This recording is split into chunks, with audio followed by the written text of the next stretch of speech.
دوستو، کیا آپ جانتے ہیں کہ تحریک آزادی میں مسلمانوں کا کیا رول رہا ہے؟ تحریک آزادی کی ابتدا کب ہوئی اور اس جد و جہد کی ضرورت کیوں پیش آئی؟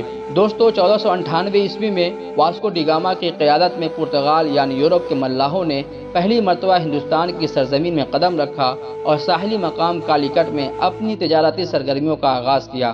پرتگیزیوں کے دیکھا دیکھی یورپ کے دیگر ممالک بھی حرص و طمع سے مغلوب ہو کر دولت سمیٹنے کے لیے سونے کے چڑیا کہے جانے والے ہندوستان کی طرف متوجہ ہوئے۔ چنانچہ انگلستان کے 101 تاجروں نے 30,000 پاؤنڈ کا سرمایہ جمع کر کے ایسٹ انڈیا کمپنی کے نام سے ایک کمپنی بنائی اور 1601 عیسوی میں اس کے جہاز پہلی مرتبہ ہندوستان روانہ کیے گئے۔ انہوں نے اپنا بڑا مرکز بنگال کو بنایا۔ یہیں سے ہندوستان میں انگریزوں کی آمد شروع ہوئی اور رفتہ رفتہ پورے ہندوستان پر قابض ہو گئے۔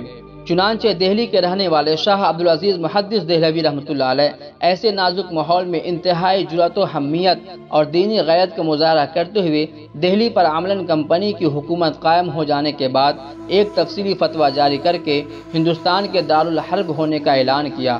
یہی فتویٰ ہندوستان کی جد و جہد اور آزادی کا نقطۂ آغاز ہے۔